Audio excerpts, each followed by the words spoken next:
बार बार लगातार जे हिलाइबू धली कमरिया में चोर हो। रोज बराबर लगातार जे हिलाइबू धली कमरिया में चोर हो। क्या बात कर रहे हैं? अब यहाँ पे एक भोजपुरी शब्द है कमरिया में चोर हो, मतलब कि चोर वाला जो शब्द है ये दर्द को कहा जाता है भोजपुरी में, यानी कमर में चोर पकड़ लिया है, यानी कमर में दर्द हो रहा है, वो वाली चीजें होती है। भोजपुरी में एक लाइन होता है, बात तो सही है।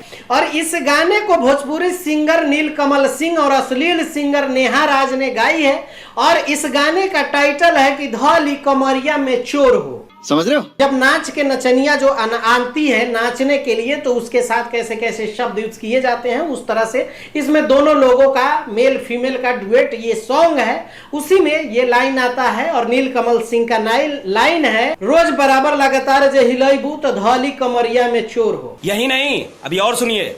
अब यहाँ तक तो स्टेज प्रोग्राम की बात हुई, लेकिन इसमें आगे जब लाइन में आप अंतरा सुनेंगे तो उसमें कुछ ऐसे ऐसे लाइन है जो आप जो है ना, आपके लाइन सुन के जो है नाच का नचनिया वाला जो फील है ना, वो कहीं और फील में गील करने लगेगा। हमको नहीं पता क्यों ऐसा, क्योंकि ऐसे ऐसे शब्द हैं और ऐसे ऐसे कहा गया है जो आदमी ये नाच के नचनिया वाला है, लेकिन डुएट में कहीं और आप जाके सोचने लगेंगे।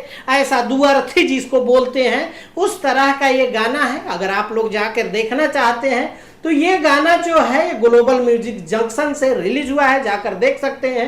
इस गाने को लिखा है चंदन यदुवंशी ने, म्यूजिक दिया है छोटू रावत ने। अच्छा, अगर आप लोग ये गाने को और इस तरह के गाने सुनना चाहते हैं तो ही देखिएगा, क्योंकि डबल मीनिंग और इस तरह के गाने हैं तो कान में, घर में, परिवार में सुनने लायक ये गाना नहीं है।